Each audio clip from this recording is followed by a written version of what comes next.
Skwomesh. So Toghestiy, Samasu. Ladies and gentlemen, my name is Man who Sweeps Beside the Water. I'm from the people who call ourselves the Samasu people. The house I come from is people of the sky. And some of our crests are related to the crest down here. Killer whale people are the same as us. We hold a killer whale crest. One of the big names in our house is the main crest is a killer whale with two baby whales swimming beside it. And when we take on that name, we have to actually act that out. So I want to thank the people here for allowing us to come into your lands to speak about what we're doing and work on building alliances and friendships and creating a bigger family than what we already have. It's a really important time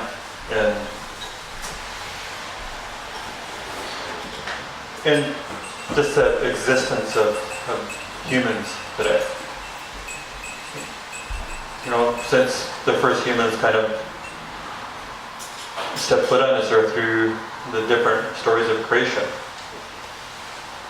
we've never had humans do what they're doing to this planet ever in the history. The impact that we're having is beyond catastrophic. And I don't want to sound all morbid. I'd rather be optimistic, but it's really hard to be optimistic when you have a system that contradicts common sense. I was talking to one of the professors from SFU today about the system and how the system's failing us as human beings, but also the planet itself. And how the system is designed right from the beginning infancy stages of the system to what it is today. This ravenous giant machine that seems to have an endless appetite for everything in its path. And it's designed to train people to be a part of it, to be a cog in its wheel, to continue allowing this machine to go on and do what it's doing. And most people on this planet are complacent with that. They know what they're doing is contributing to the destruction of this planet, yet they'll still do it because everybody's in survival mode. And it's a horrible place to be. You know, like Frida said, we were there before. Before we moved out onto the lands, that was what we did. I ran a company.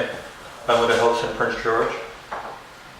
I ran a research company and had some people working for me.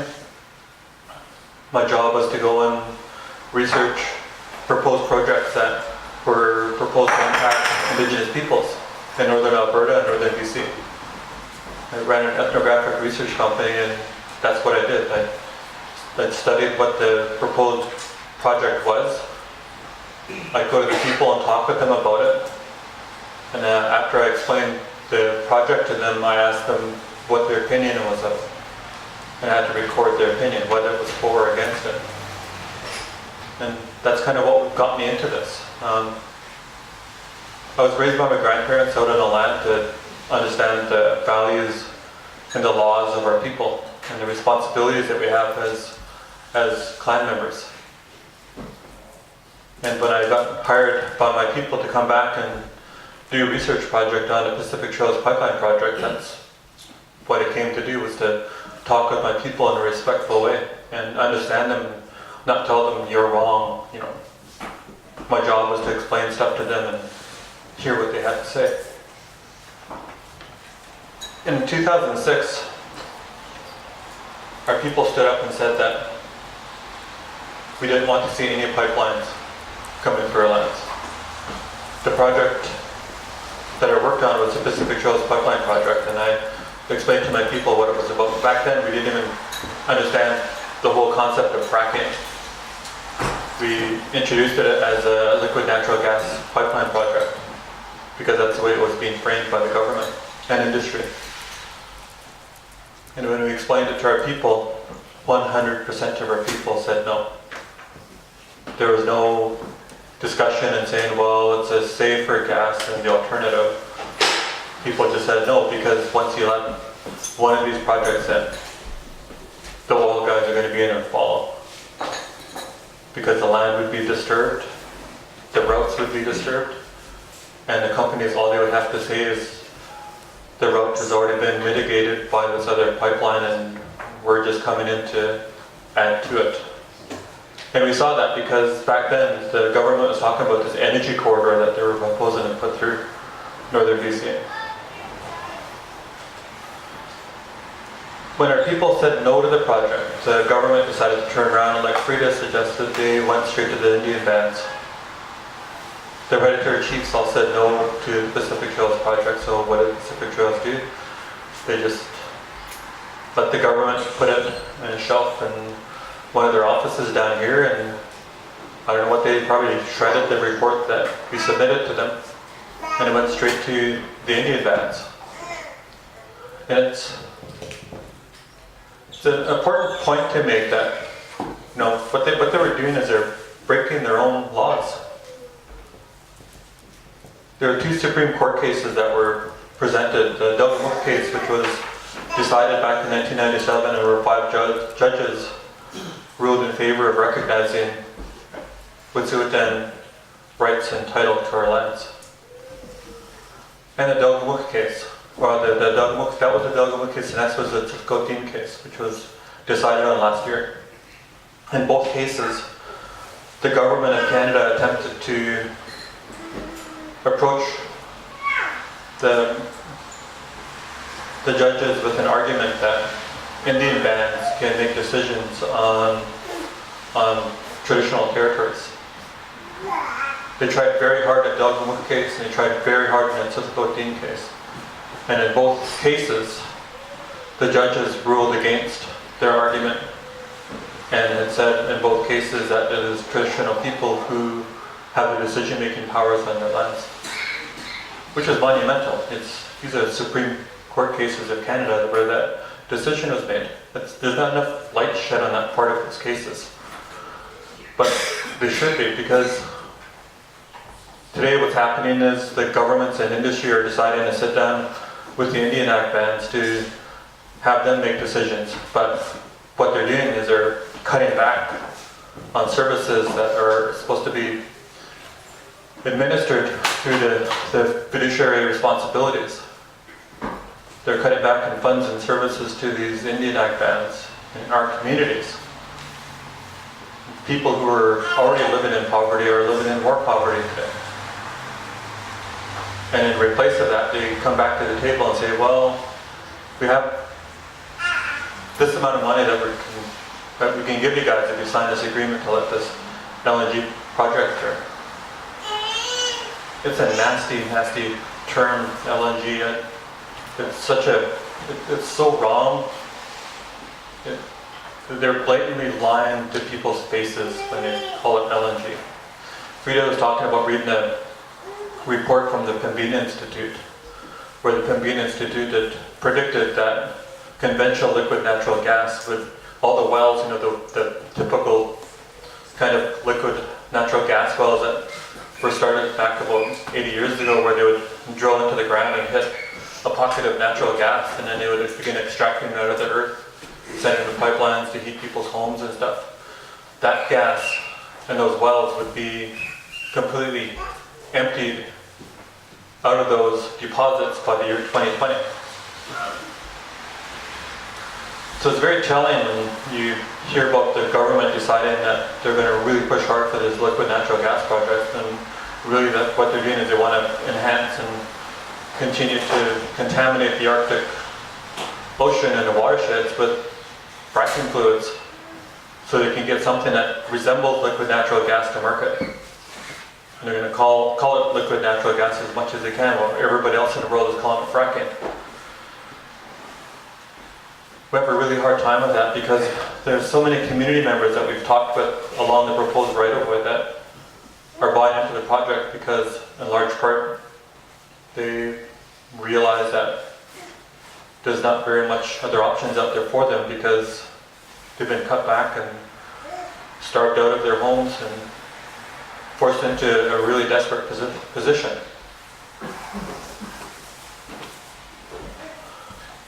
The Pacific Trails pipeline, they changed the route that they had a couple of years ago. They originally had the pipeline proposed to go right through where our cabin's sitting right now. And as soon as we got our cabin in there, we moved into it. About a year after we moved into the cabin, Pacific Trails Pipeline decided they're going to change their route to run their frack gas pipeline about a half a kilometer upstream from where our cabin is right now, to avoid conflict with Indigenous people, as what it said in their amendment.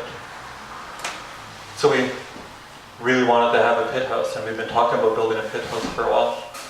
And it was truly by accident that we chose the site where we have the pit house going up. It was our niece that showed up that wanted to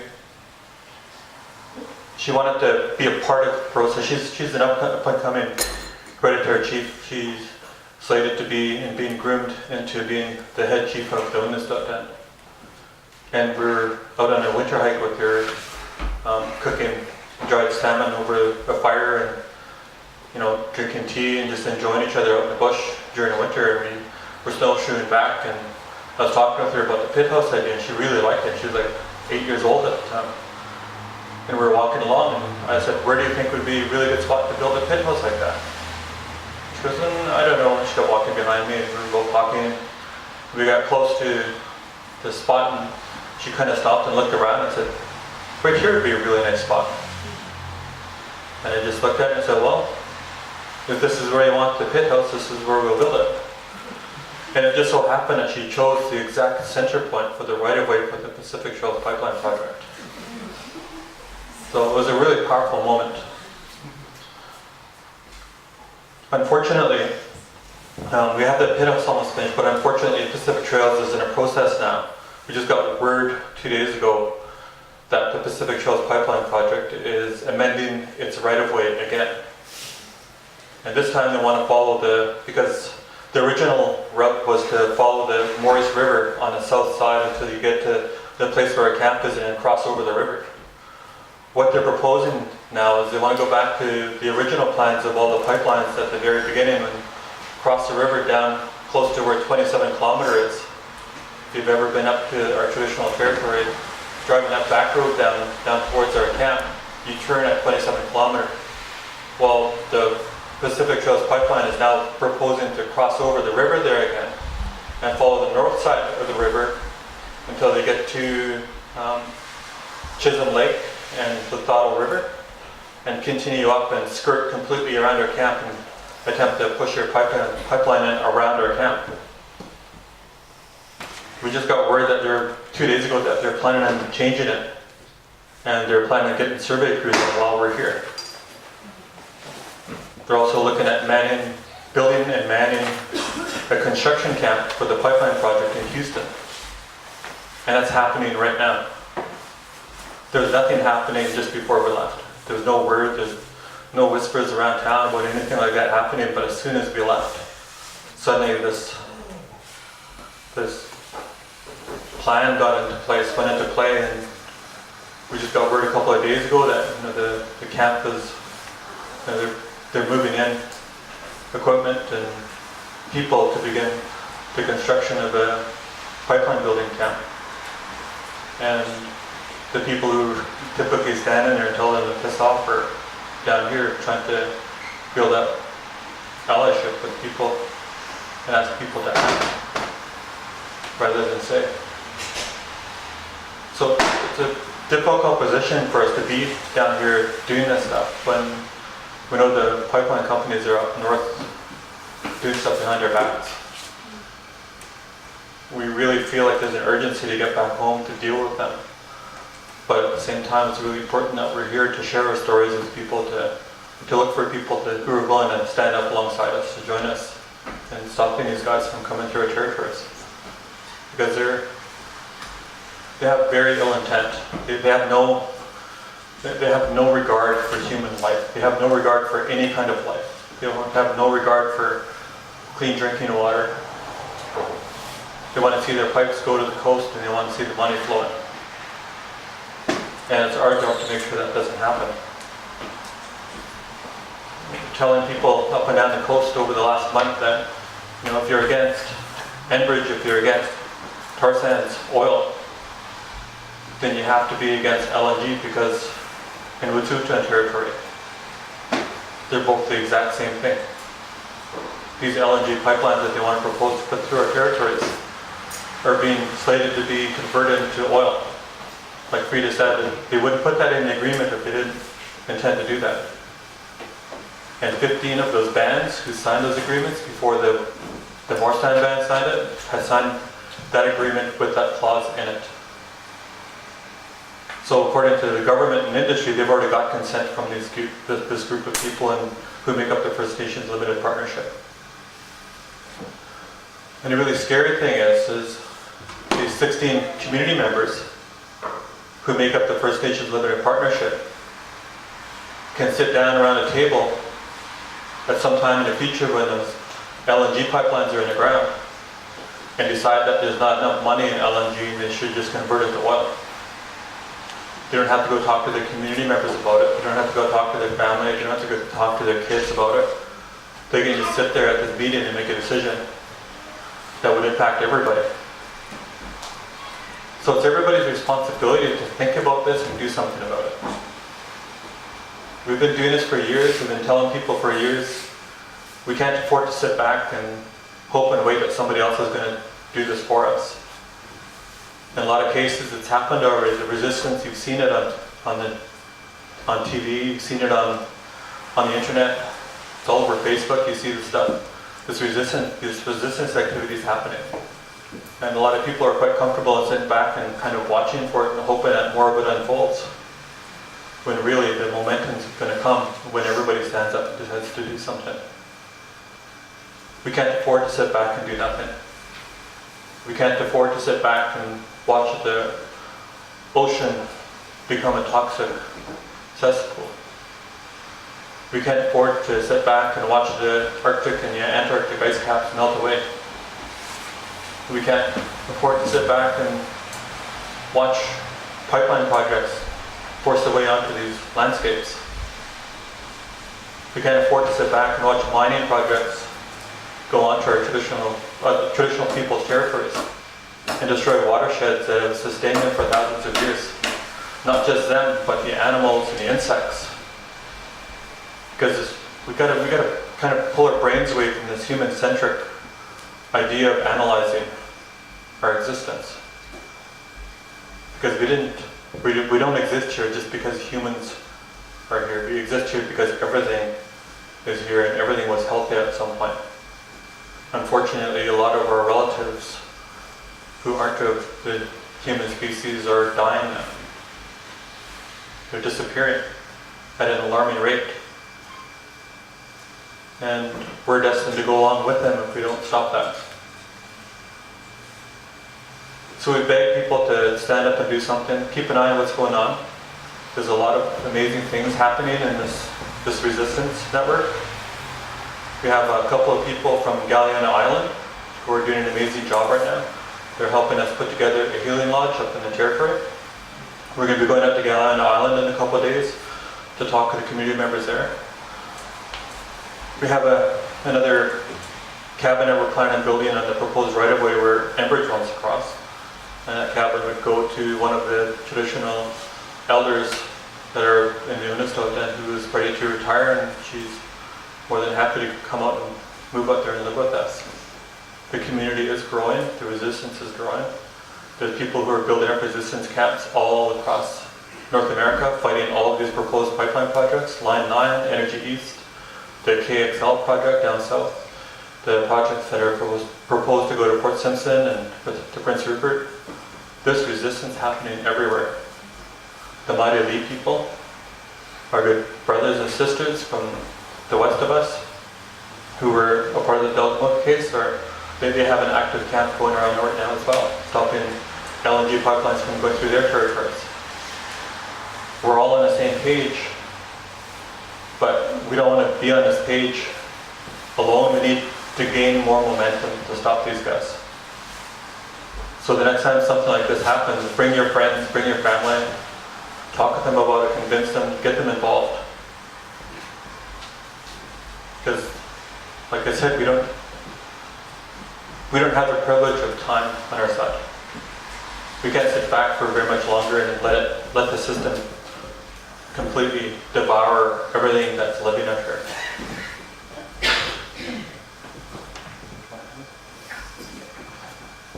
What's that?